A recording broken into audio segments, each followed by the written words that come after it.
नमस्कार, news one India में आपका स्वागत है। आपके साथ मैं धर्मराज सिंह। अंबेडकर नगर में विधानसभा चुनाव से पहले हलचल तेज हो गई है। उत्तर प्रदेश में नए राजनीतिक समीकरण के लिए ओम प्रकाश राजभर ने संकेत दिए हैं। तो विधानसभा चुनाव की सरगर्मियों की शुरुआत हो गई है और यूपी में नए नए राजनीतिक समीकरण की जमीन तैयार भी हो रही है। ओम प्रकाश राजभर ने पूर्व मंत्री राम अचल राजभर के साथ मुलाकात की है और दोनों नेताओं के बीच बंद कमरे में तकरीबन 1 घंटे तक बातचीत हुई है। बीजेपी से गठबंधन के सवाल पर जब उनकी प्रतिक्रिया ओम प्रकाश राजभर से जानने की कोशिश की गई तो उन्होंने कहा कि डिप्टी सीएम नहीं पीएम बना दे तब भी बीजेपी के साथ नहीं जाऊंगा। मुस्लिम, पिछड़ा और अति पिछड़ा का गठजोड़ बनाया जाएगा। पूर्व मंत्री राम अचल राजभर के साथ ओम प्रकाश राजभर ने तकरीबन 1 घंटे तक बंद कमरे में बैठक की है, मुलाकात हुई है और उत्तर प्रदेश में अब रोजाना नए नए समीकरण कभी बनते कभी उभरते नजर आ रहे हैं। गिनती नहीं थी, आज हम लोगों ने गिनती करा दिया। 12 से 22% वोट 150 सीट पर है राजभर का अकेले। 22% अकेले मुसलमान का वोट है। अगर यूं कह लीजिए कि अति पिछड़ों का वोट 42% है, उसमें राजभर भी है, नाई है, गोंड है, पाल है, प्रजापति है, बिंद है, केवट है, मल्लाह है, निषाद है, चौहान है, अर्कबंसी है, बारी है, बंजारा है, बहेलिया है। ये 42% है और 22% मुसलमान। ये दोनों जोड़ दीजिए तो लगभग 65। 100 में 65 हमारा और 35 में बंटवारा। तो इस तरह हम लोग खुद सरकार बनाने की हैसियत में है। अगर पावर नहीं होता तो देश की पार्टी बोलते हैं बीजेपी वाले, दुनिया की सबसे बड़ी पार्टी, घुटना टेक दिया है ओम प्रकाश राजभर की छोटी पार्टी।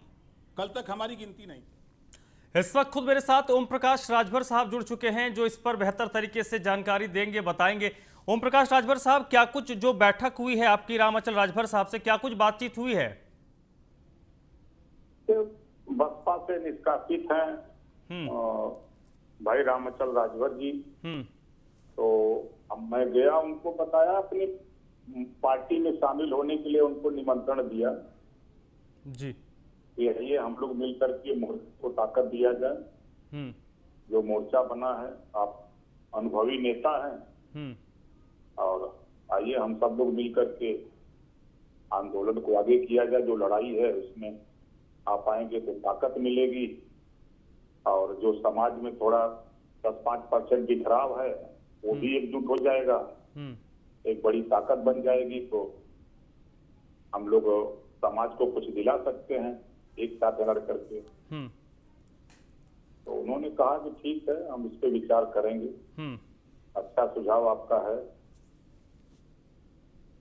मैं कहा कि भाई बीजेपी बड़ी पार्टी है, वहां जो भी गया वो विलीन हो गया। जो भी बड़ी बड़ी पार्टियां हैं वहां जाने के बाद तो कोई दिखाई नहीं देता है। यहाँ तो हम दोनों लोग भाई की हैसियत से आंदोलन चलाएंगे और पूरे देश में दिखते रहेंगे, बराबर चर्चा में भी रहेंगे। और प्रदेश और देश की राजनीति, गठबंधन की राजनीति चल रही है। तो बिना गठबंधन के कोई पार्टी सरकार भी नहीं बना सकती है। देख रहे हैं कि 40 दलों को मिला के मोदी जी प्रधानमंत्री बने।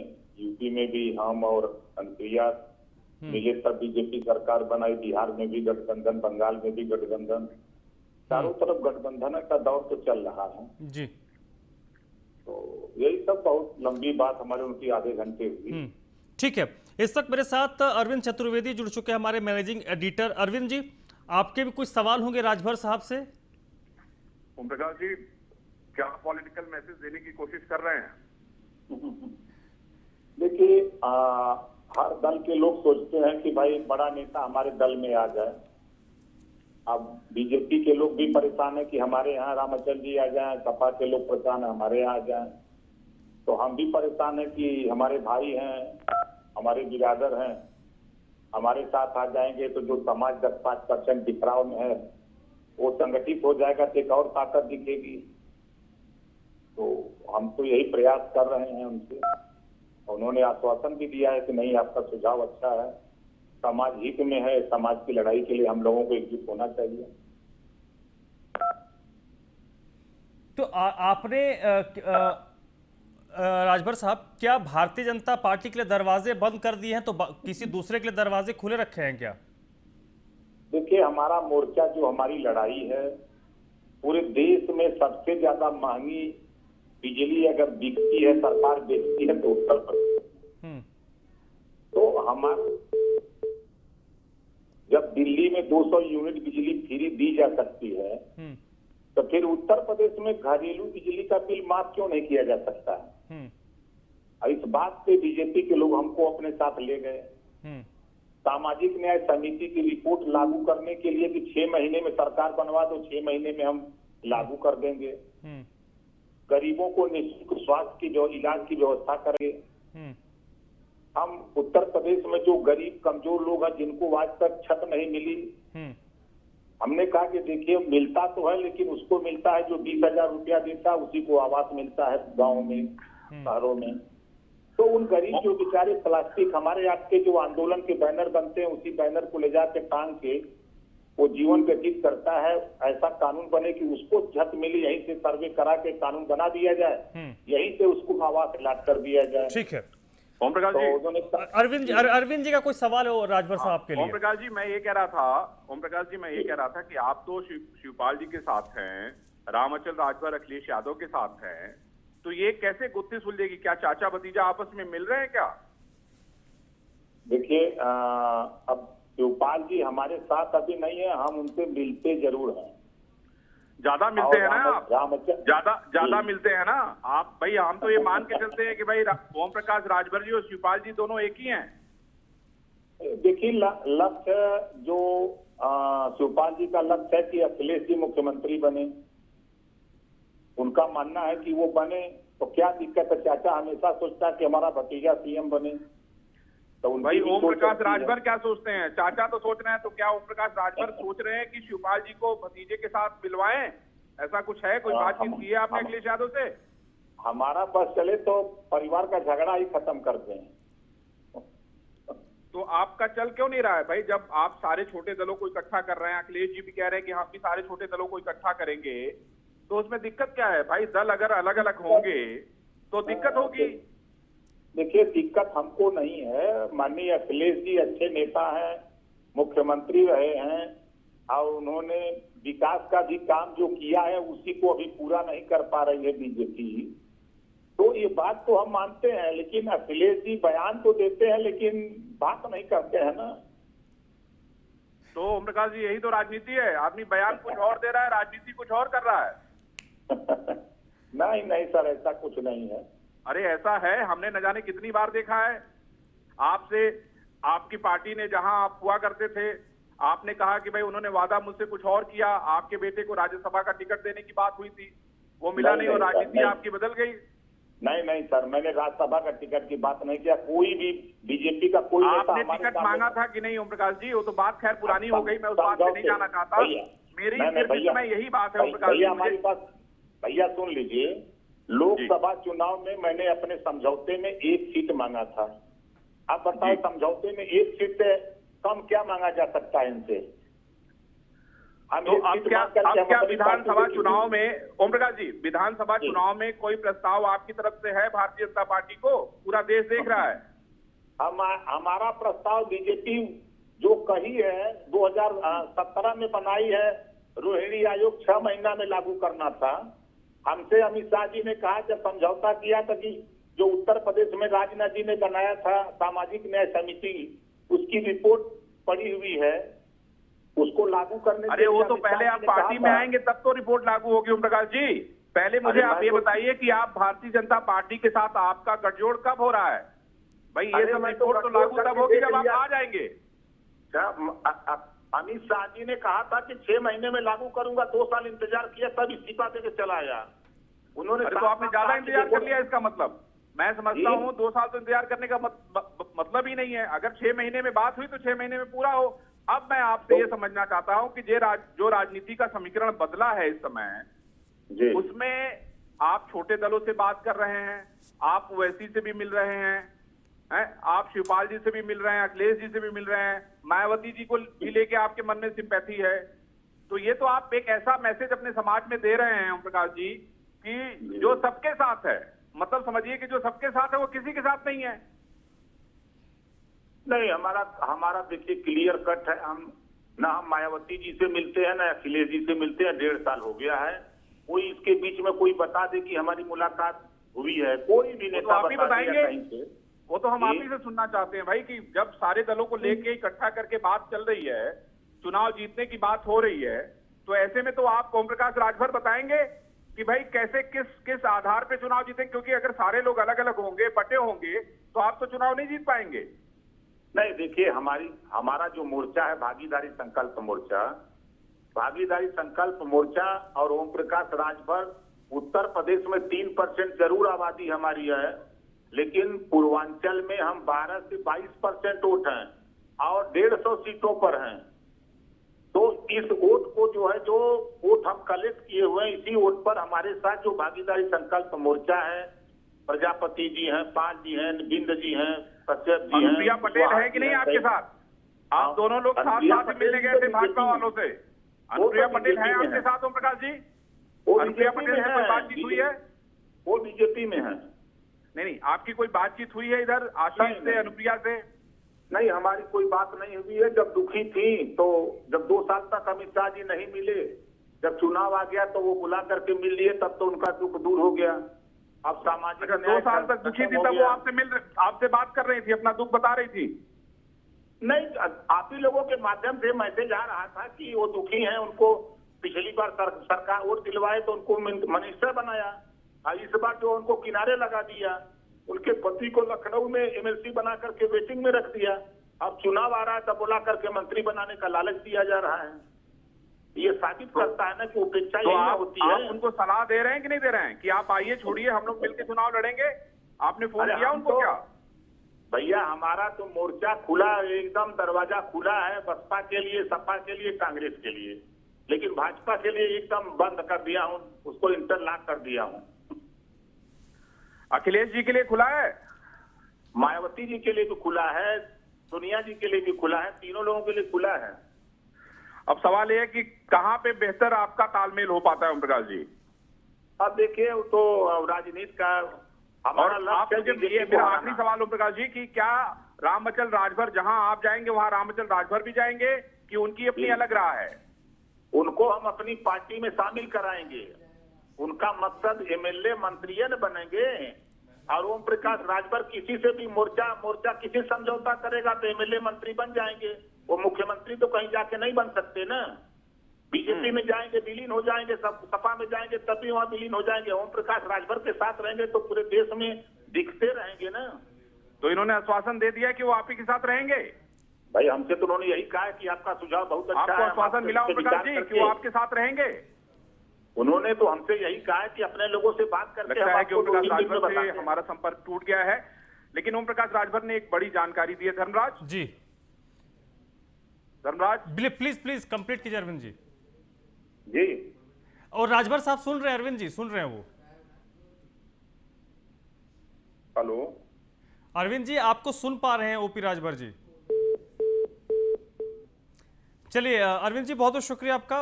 ओम प्रकाश राजभर साहब आपका भी बहुत बहुत शुक्रिया। तो फिलहाल न्यूज़ 1 इंडिया से बातचीत में जो अभी तक जो उन्होंने बात कही है, उससे एक बात निकलकर सामने आ रही है कि ओम प्रकाश राजभर कांग्रेस पार्टी के लिए, समाजवादी पार्टी के लिए और बीएसपी के लिए ओपन है। भारतीय जनता पार्टी के लिए दरवाजा बंद है। शिवपाल यादव को लेकर एक बड़ा बयान दिया है कि शिवपाल से तो मिलते रहते हैं और शिवपाल जी चाहते हैं कि अखिलेश सीएम बने।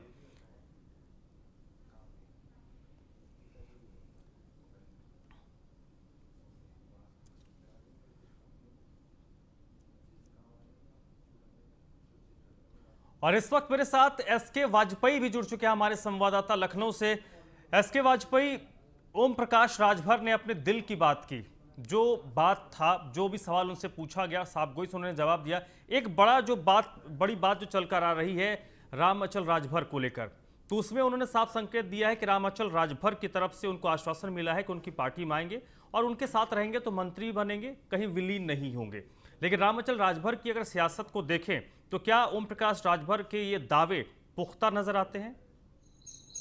बिल्कुल, अगर हम इन सारी चीजों के सिनेरियो पर जाएंगे तो ये अभी कुछ कहा नहीं जा सकता है, क्योंकि अगर हम रामचंद्र राजभर की बात करें तो एक बड़ा कद बसपा में उनका रहा है, पूर्व प्रदेश अध्यक्ष रहे हैं और मायावती के करीबी रहे हैं और बड़े जो कद्दावर नेता हैं बसपा के, उनमें उनका नाम रहा है। और कल जब अखिलेश यादव से 6 नेताओं की मुलाकात हुई जो कि बागी थे, सभी विधायक हैं बीएसपी के, उस दौरान भी रामचंद्र राजभर वहां से अनुपस्थित रहे। और जब ओम प्रकाश राजभर से उनकी अंबेडकर नगर में मुलाकात हुई, उस दौरान भी ओम प्रकाश राजभर ने तो मीडिया से बात की, लेकिन रामचंद्र राजभर ने मीडिया से दूरी बनाए रखी। तो निश्चित है कि वो अभी ये देख रहे हैं ऊंट किस करवट बैठेगा, क्या राजनीतिक परिस्थितियां होंगी और किस तरीके से आगे बढ़ा जाए, बहुत सारी चीजों को लेकर विचार कर रहे हैं। निश्चित है कि जब एक कद्दावर नेता होता है, चाहे वो रामचंद्र राजभर हो, तो कहीं ना कहीं उनके बहुत सारे समर्थक होते हैं और बड़े पैमाने पर ऐसे लोग होते हैं जो उनसे उम्मीद रखते हैं। तो कहीं ना कहीं उनकी कोशिश यही होगी कि कद्दावर पद मिले, जिस तरीके से बसपा में उनके पास था, कहीं ना कहीं ऐसा पद उनको समाजवादी पार्टी की तरफ से दिया जाए। हालांकि कल जब हमने रायनी से बात की तो उस दौरान असलम रायनी ने भी यही कहा कि जो है अखिलेश यादव ने अच्छा उनको सम्मान दिया और सकारात्मक बात हुई है और हम इस पर विचार करेंगे। तो कहीं ना कहीं ये सारी चीजें, ओम प्रकाश राजभर की अभी आपने बात सुनी है, तो कहीं ना कहीं पूरी चीजें जाकर अटक रही हैं कि कहां किस तरीके की बार्गेनिंग होती है, कहां उनको पद देने की बात होती है। ये बहुत सारे सिनेरियो भविष्य में मायने रखेंगे और उसके बाद ये पार्टियां विचार करेंगी। जहां तक ओम प्रकाश राजभर का सवाल है, वो साफ कह रहे हैं कि वो बीजेपी के साथ नहीं जा रहे हैं, क्योंकि बीजेपी ने जाहिर सी बात है उनको मंत्री पद से हटाया था। तो ये बहुत सारे उनके दिल में जख्म जरूर हैं, जिनको वो कोशिश कर रहे हैं कि अगर समाजवादी पार्टी की भविष्य में सरकार आती है तो ऐसी स्थिति में उनको पद दिया जाए और कहीं ना कहीं उनकी चीजों को पूरा किया जाए। ये एक बड़ी वजह है, इस वजह से ओम प्रकाश राजभर शायद इस तरीके का बयान दे रहे हैं। जी चलिए, बहुत बहुत शुक्रिया एसके वाजपेयी आपका इस पूरी बातचीत के लिए, इस पूरी जानकारी के लिए। तो फिलहाल उत्तर प्रदेश में चुनावी साल के दौरान अब राजनीतिक सुगबुगाहट शुरू हो गई है और जब चुनाव आते हैं तो कई समीकरण बनते हैं, कई समीकरण बिगड़ते हैं। हर दिन कुछ ना कुछ स्थितियों में बदलाव नजर आती है और उसी का इस वक्त सिलसिला चल रहा है। अंबेडकर नगर में ओम प्रकाश राजभर ने रामचंद्र राजभर से मुलाकात की है। अब से थोड़ी देर पहले उन्होंने हमसे बातचीत भी की है, जिसमें ओम प्रकाश राजभर ने कई सारे सवालों के जवाब दिए। न्यूज़ ऑन इंडिया ने उनसे जब सवाल पूछा कि क्या बीजेपी में आप जाएंगे, तो उन्होंने कहा कि सबके लिए दरवाजे खुले हैं, बीजेपी के दरवाजे बंद हैं। इसके साथ साथ रामचंद्र राजभर को लेकर भी उनसे सवाल पूछा गया। उन्होंने कहा कि रामचंद्र राजभर को अपनी पार्टी में हम शामिल कराएंगे। रामचंद्र राजभर चाहते क्या है? मंत्री बनना चाहते हैं, हम उनको मंत्री बनाएंगे। बीजेपी में जाएंगे तो विलीन हो जाएंगे, कहीं कुछ पता नहीं रहेगा। हमारे पार्टी में रहेंगे तो दिखते रहेंगे।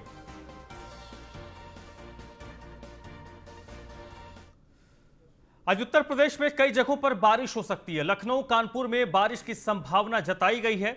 इसके अलावा कई और शहरों में भी बारिश हो सकती है।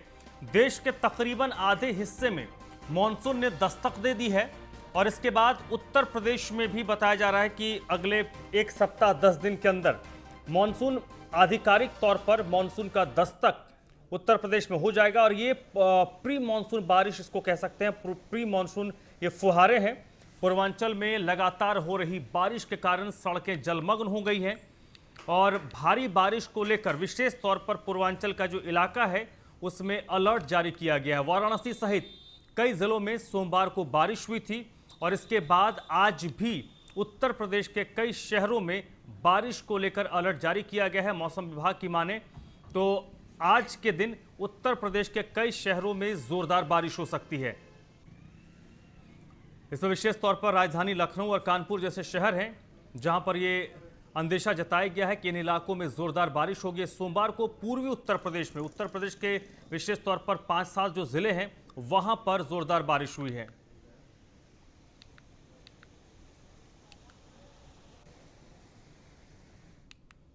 कुशीनगर में बड़ी गंडक नदी में जलस्तर बढ़ने से आम लोगों की परेशानी बढ़ गई है। खड्डा तहसील में कई गांव बाढ़ की चपेट में आ गए हैं। कुशीनगर में बड़ी गंडक नदी में जलस्तर बढ़ने से लोगों को परेशानी हो रही है। खड्डा तहसील में कई गांव बाढ़ की चपेट में आ गए हैं। लगातार हो रही बारिश के कारण जो जलस्तर बढ़ा है, अब पानी लोगों के घरों में घुस रहा है। घर में पानी भरने से लोगों को काफी परेशानी हो रही है और ये स्थिति तब है जब अभी आधिकारिक तौर पर मानसून ने दस्तक नहीं दी है। ये प्री मानसून बारिश हो रही है और प्री मानसून बारिश में ही कई जगहों पर बाढ़ जैसे हालात उत्पन्न हो गए हैं, बाढ़ जैसे हालात पैदा हो गए हैं। कुशीनगर की बात करें तो बड़ी गंडक में जलस्तर बढ़ने से आम लोगों को काफी परेशानी हो रही है। कई लोगों के घरों में बाढ़ का पानी घुस गया।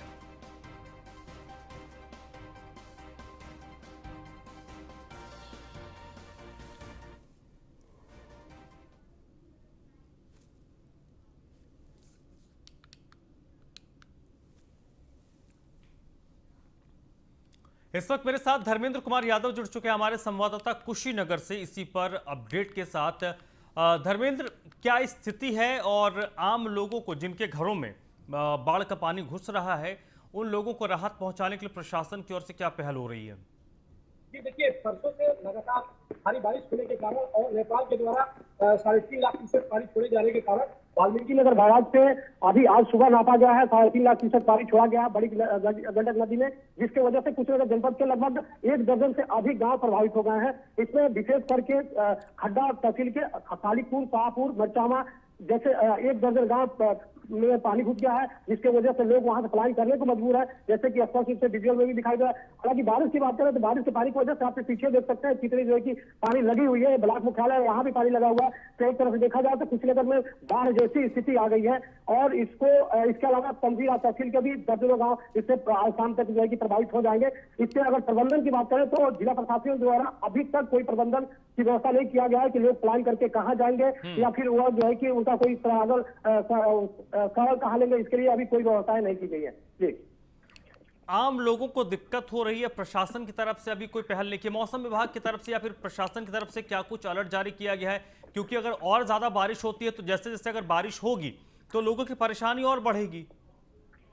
जी देखिए, हालांकि मौसम विभाग का दौरा और जिले के जो प्रशासनिक जिम्मेदार हैं वो 14 तारीख को ही शाम को अलर्ट जारी कर दिए थे कि कुशीनगर जनपद में 14 तारीख से लेकर और 16 तारीख तक भारी वर्षा और वज्रपात और साथ ही तेज हवाएं भी चलेंगी। लेकिन केवल यही किया गया था और साथ ही ये भी बताया गया था कि संबंधित जो भी तहसील है, तहसील के एसडीएम, तहसीलदार और नायब तहसीलदार से लेके राजस्व निरीक्षक और हल्का लेखपाल अपने क्षेत्र में क्रियाशील रहेंगे और अगर कोई ऐसी घटना होती है तो उसको लेके वह उससे जो है कि त्वरित रिस्पांस देंगे। लेकिन फिलहाल अगर एक तरह से देखा जाए तो जिस तरह से बाढ़ से लोग पलायन कर रहे हैं खड्डा तहसील के जो अभी मैंने गाँव बताया मरचावा, खालीपुर और शाहपुर में, तो उनके लिए अभी प्रशासन के द्वारा कोई ठोस कदम नहीं उठाया गया है। उन लोगों को कहाँ रखना है इसको लेकर अभी कोई व्यवस्था नहीं की गई है। और दूसरी बात करें बंधे के लेकर तो बंधे की मरम्मती का कार्य अभी भी जारी है। 15 तारीख के पहले ठीक है धर्मेंद्र, आप मेरे साथ बने रहिएगा। हरेंद्र दुबे इस वक्त मेरे साथ जुड़ चुके हैं गोरखपुर से। हरेंद्र, पूर्वी उत्तर प्रदेश के कई हिस्सों में मौसम विभाग की तरफ से अलर्ट जारी किया गया है। गोरखपुर में प्री मानसून ये बारिश है, इसको लेकर क्या अलर्ट जारी किया गया और अब तक की क्या स्थिति है? आपको बता दें कि गोरखपुर सहित पूरे पूर्वांचल में अलर्ट पहले ही जारी कर दिया गया था, लेकिन प्रशासनिक अधिकारी भी मुस्तैदी अपनी दिखाए, लेकिन बारिश के लगातार होने के कारण प्रशासनिक अधिकारी अपने जो कार्य प्रणाली है उसमें फेल हो गए। ग्रामीणांचल क्षेत्र की अगर बात करें तो ग्रामीणांचल क्षेत्र में खेत हो या गांव हो या छोटे छोटे नाले हो या छोटे छोटे गड्ढे हो, इस तरह जलमग्न हो गए हैं कि कोई अप्रिय घटना हो सकती है। साथ ही साथ अगर नदियों की बात की जाए तो नदियों के तट पर जो बंधे बंधे हैं, बंधों की मरम्मत तो हुई, लेकिन जितनी करोड़ों रुपए की लागत से मिट्टी की पटान हुई, से इस बारिश ने सब करोड़ों रुपए की मिट्टी नदी में बहा दिया। तो बारिश को लेकर के प्रशासन तो अलर्ट था, लेकिन बारिश ने उनके अलर्ट पर विराम लगा दिया था, जिसके कारण बारिश भयावह रूप लेती चली जा रही है। लोग परेशान हैं, बेहद परेशान हैं, अधिकारी नदारत हैं। ये हरेंद्र, ये तो स्थिति तब है जब आधिकारिक तौर पर उत्तर प्रदेश में मानसून की दस्तक नहीं हुई है, इससे हम प्री मानसून बारिश मान सकते हैं। अगर जब आधिकारिक तौर पर मानसून की दस्तक हो जाएगा, लगातार बारिश होगी, अभी तो शुरुआत भी नहीं हुई है, तब ये स्थिति है, तो आने वाले वक्त में प्रशासन के लिए चुनौतियां बढ़ जाएंगी। देखिए, आने वाले वक्त में प्रशासन हर साल ऐसे चुनौती, क्योंकि जो बाढ़ का सीजन होता है वो अधिकारियों के कमाने का सीजन होता है। 10 रुपए का काम करेंगे बंधे पर और जो है कि 1 लाख रुपए 1 करोड़ रुपए दिखाते हैं। तो ये कहा जाए कि अधिकारियों की कमाने का ये मौसम है। जैसे का मौसम हो, बाढ़ का मौसम हो, कोई आपदा हो, ऐसे में अधिकारी खूब मालामाल होते हैं। जनता बेहाल हो जाए, जो प्रदेश की सरकार है लाख कोशिश कर ले कि हमारी जनता किसी तरह से दुख में न रहे, लेकिन अधिकारी उनके मंसूबे चलिए। पर पलीता लगाने में कोई चलिए, नहीं बहुत छोड़ते। बहुत शुक्रिया आपका हरेंद्र दुबे और धर्मेंद्र यादव, आपका भी बहुत बहुत शुक्रिया। तो फिलहाल उत्तर प्रदेश के कई शहरों में बारिश का अलर्ट जारी किया गया है। ये प्री मानसून बारिश है क्योंकि आधिकारिक तौर पर उत्तर प्रदेश में अभी तक मानसून की दस्तक नहीं हुई है और इसके बाद प्री मानसून बारिश में ही कई जगहों पर प्रशासन के दावों की पोल खोल दी है, यानी कि आने वाला वक्त प्रशासन के नजरिए से काफी चुनौतीपूर्ण रहने वाला है। तो फिलहाल इस बुलेटिन में बस इतना ही।